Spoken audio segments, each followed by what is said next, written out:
Hey, what's up, everybody? BroTrio here, and sadly, it doesn't seem like Metroid Prime 4 is coming out anytime soon, but there has been rumblings that there might be a new Metroid game in the works. Now, this is a rumor, so we don't pay too much mind to it. It did get us thinking about Metroid, and damn it, we love us some Metroid, so let's rank all these games. So, for this rankings, we are excluding spin-offs, so Prime Pinball, sorry for you pinball fans, but it's not really... Yeah, sorry. No. And Federation Force, hell no. But basically, if you don't play as Samus, it doesn't count. So Pinball, you're playing as God, and Federation Force, you're playing as some other thing. So we're only counting the ones where you play as Samus. And if it's been a remake or reimagining or something like that, it's getting compressed into one. So Metroid 1 and Zero Mission count as the same thing. Samus Returns and Return of Samus, same thing.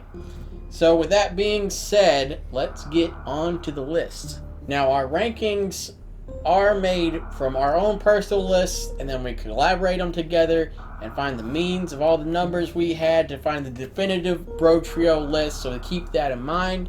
And with that being said, let's actually move on to the list.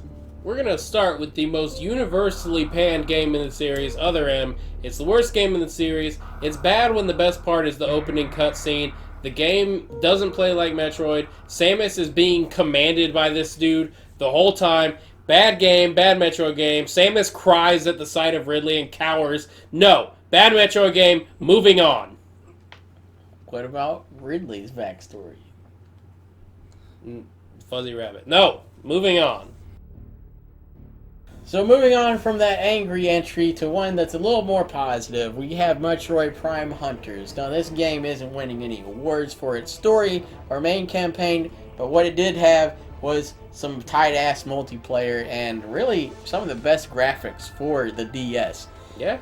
And yeah, I mean, it was a lot better than you would think a Metroid Prime almost arena shooter type multiplayer game would have been. I mean, especially with touch controls.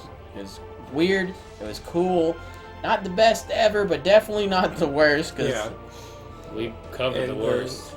The dual screen movie clips play a lot better than you think they would. Yeah. And they're impressive to watch. I really just wish that they would remaster this for Switch, though. Oh, yeah. Because actual, controlled multiplayer Metroid game that's good, that would be off the wall, and I would love it. The first Metroid game is a staple of the old Nintendo systems. Like, if you didn't play Metroid, you just were wasting your time back then. Metroid was sweet. There were so many, schoolyard rumors. Everybody thought the main character's name was Metroid, of course, because that's what happened back then. It was one of the biggest turnarounds ever because, you heard the rumors, and a lot of times with the schoolyard rumors, it was like, hey, did you hear Samus was a girl? And you're like, nah, you're stupid. Samus is a robot. But shut up. Then, if you beat it, hey, look, she takes her helmet off. It's a badass woman. At the time. That was a big step. Huge. And the Zero Mission came in, added more to the game, made the graphics better, made the game better. Made it play, good. Yeah. Because going back to the original, it's bad. That's what it I was does not play say. good. It has not aged well. Play Zero Mission. Kraid is appropriate size. He's not the same size as Samus. He's a skyscraper like he should be. And Ridley is also intimidating, not just this weird lump that you shoot at. Now, either game is still just the classic Metroid formula. Get into it if, it's a great starting point because it's the beginning anyway. And it introduces all of the core concepts you're going to be using through the rest of the games. Here's a bit of an odd duck as far as the Metroid franchise is concerned. Metroid Prime 2 Echoes gets a bad rap. It is definitely a good game, but comparatively to the other Prime games, it was missing something. It's the black sheep. It's the classic Temple of Doom sequel syndrome thing. It sucks being the least interesting of the three entries. So, all that negativity out right at the beginning. Let's get into the good stuff. So, you land Samus on Aether, Dark Samus is there. But there's also the Luna Moth, which are this Chozo-esque moth race.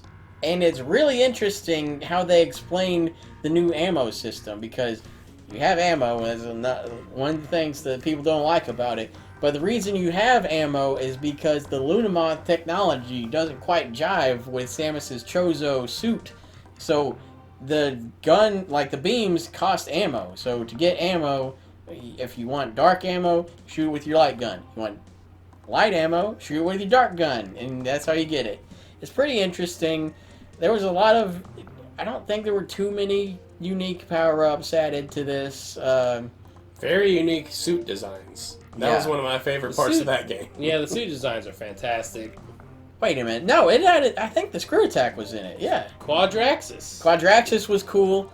You had the boost onto his little spider brain. Damn good boss fight. Bomb him in the node. It was really interesting, but fighting the Ing every time you had to get a power-up, and it was just jump guardian, boost guardian, this guardian, that guardian, got annoying and old after some time. Also, dealing with the duality of the dark and the light world was very interesting, how you were constantly getting damaged in the dark world, and then you get dark suit and it slows it, but then you get the light suit and it stops it. It's very interesting, a good way to progress through the game, because all these bosses aren't that hard, but having to manage your constant depletion of energy makes it hard.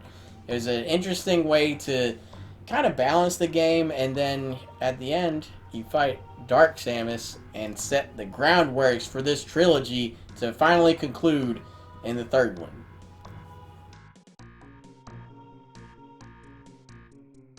Starting off the top 5, we have the canonically last entry in the Metroid timeline with Metroid Fusion.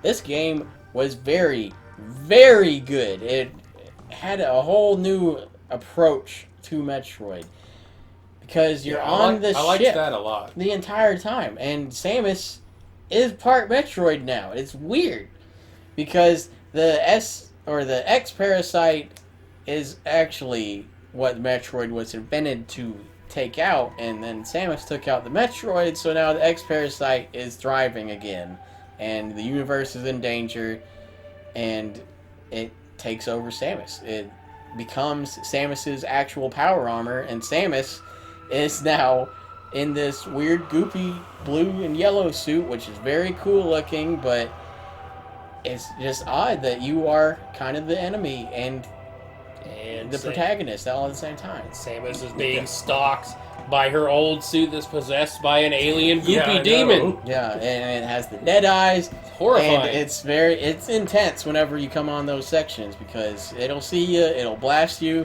with the ice beam, which you're weak to now because you're part Metroid. Yeah. So if you come across it, it is almost a death sentence until the end, when you are prepared to fight it. Fight all these other X-Parasites that take forms of weird stuff or stuff from Samus's past, because one of them is Ridley and he's screaming the whole time. It's horrifying. Oh, yeah, that scream. Then you beat the SAX and it's very satisfying, and then it turns into a monster. You beat it again, and then an Omega Metroid appears out of nowhere and you're just like, what the hell? So, I mean, Metroid has to be in the game somewhere. But and you might as well bring in an Omega, because that's the scariest looking one. It definitely is. And Fusion was a fun time from start to finish. Not the longest game, but it didn't need to be, and we loved every minute of it. The first mobile Metroid, Metroid 2, on the Game Boy, was monumental for the console. Like, that was an enormous game for the Game Boy. And the color scheme could have used a little bit of work, but at the same time, they didn't have a lot to work with. But they brought... It was intense. Like, you put on some headphones, it was actually scary a little bit. I remember the sound that horrified me was when you fell in the acid. Oh, yeah, that was like that sound.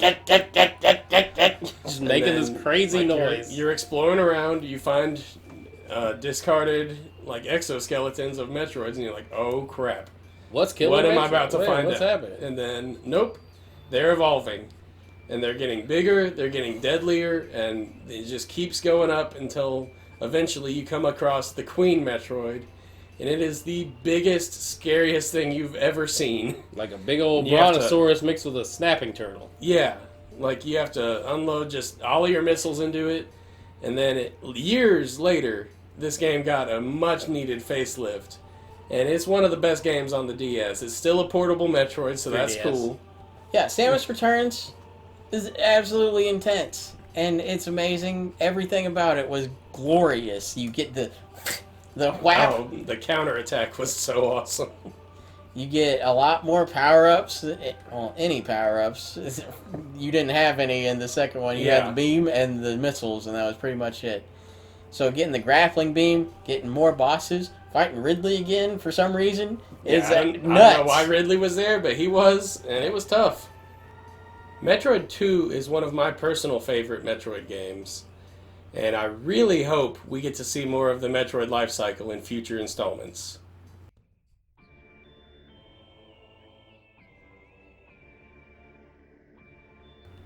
Ending the Prime trilogy was never going to be easy for Retro Studios to accomplish, but they nailed it with Metroid Prime 3 Corruption. This game was, I would argue, the most action-packed Metroid. Oh, easily. By a wide margin. It was almost an action game, but not in a bad way. The story was good. I think it was the first one to use the grappling beam in combat, or at least used it the best to my knowledge. Yeah, at least the best. Yeah, yanking shields away. All that Wiimote stuff. controls. The Wiimote controls were phenomenal for this one. It's the only time I prefer motion controls. The only thing I didn't really care for about it was the that you can't switch back and forth between beams, if I recall. Yeah, I think once you upgrade, that's it. Yeah, it's like... Unfortunately. So, I do like switching beams, but I also liked planet hopping, which was in this one. Planet hopping was the best feature, and I hope Prime 4 takes that feature, because having all these different planets to hop across was fantastic. And it all culminated with an amazing final battle on Planet Phase, fighting Dark Samus, ending it all, taking down the Phazon threat, presumably, because it's Prime 4 coming. But as far as we know, we've eliminated Phazon from the universe with a fantastic game, and one of the best ones the Wii had to offer.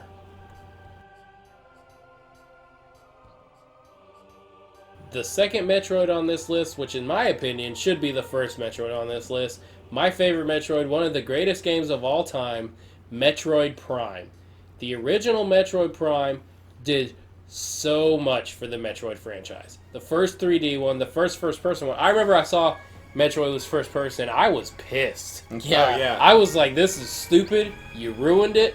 I hate it. And then I played it, and I was like, oh, I'm just the worst. I'm an idiot. You do your thing, Retro. I'm the worst person alive.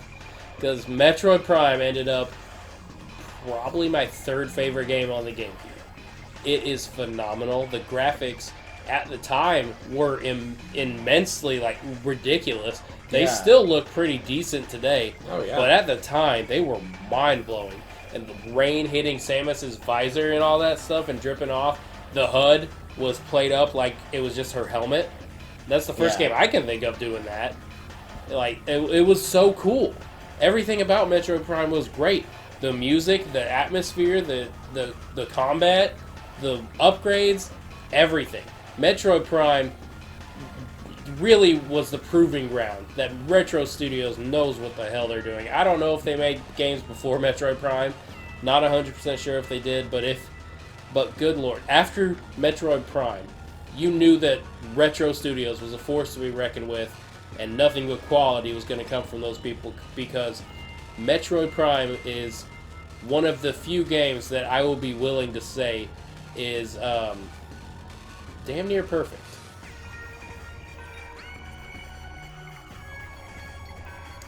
Well, moving on from that to the number one spot.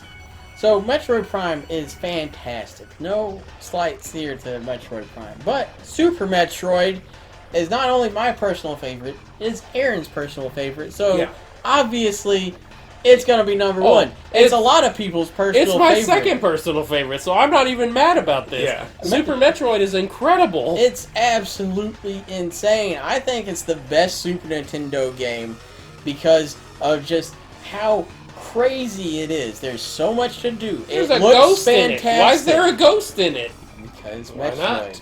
Phantom means business, and he drops little fireball eyes on you, and it just nailed the atmosphere too. Yeah, had Like, the that is- best opening, like one of the best title screens That's what I was of gonna say. all Like, time. It still gives me chills. I have it Like, on I my iPod. I was anytime scared it of that comes up. title screen when I was a kid. Yeah. Mhm. Just Metroid squeaking and there's Yeah. dead scientists all over the floor with this creepy music. Also, pretty big milestone for the SNES. It had voice acting in it. It's just like the last Metroid is in captivity. Yeah. The galaxy is at peace. And then Samus Aran theme kicks in. Oh my god, oh, Super Super Metroid, like most of the Super Nintendo games did, it brought in just about every returning theme for the franchise. So Samus's theme introduced here. Norfair introduced here. Like so much the of the music. Ridley theme Yeah. introduced there. It's absolutely insane. Every boss is fun to fight and challenging as hell to beat.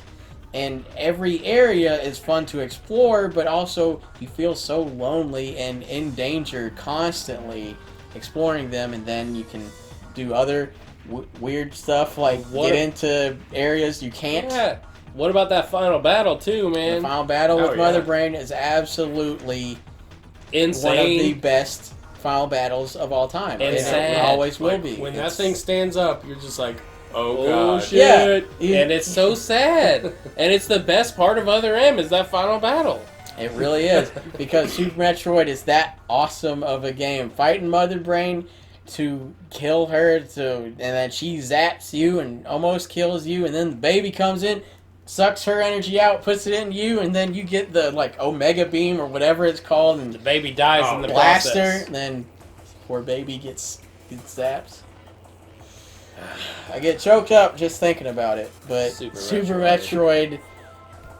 Metroid, it encapsulates everything about Metroid that needs to be there. If anyone is ever making a Metroid game, they have to beat Super Metroid at least like 4 times to get all the information they need to make a successful Metroid game, because everything Metroid is in Super Metroid, and I play this game like once a year, and even then I still want to play it at least twice a year. It's that damn good.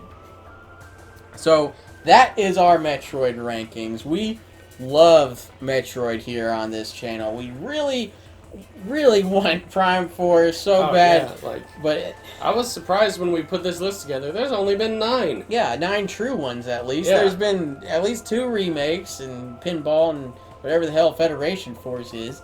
Spin-off. But- whatever. Yeah, it's weird that there's so little Metroid games. It's weirder that they don't sell super well. I know, it's a very niche market. They sell enough, but like barely, I think. Yeah. Yeah. And if you're tied into the community, it doesn't seem that small, but it is, unfortunately. Hopefully, Prime 4 does for Metroid what Breath of the Wild did for Zelda, brings it to just all new heights and right into the spotlight for everybody to enjoy Samus and all the somber solitude that the Metroid series brings.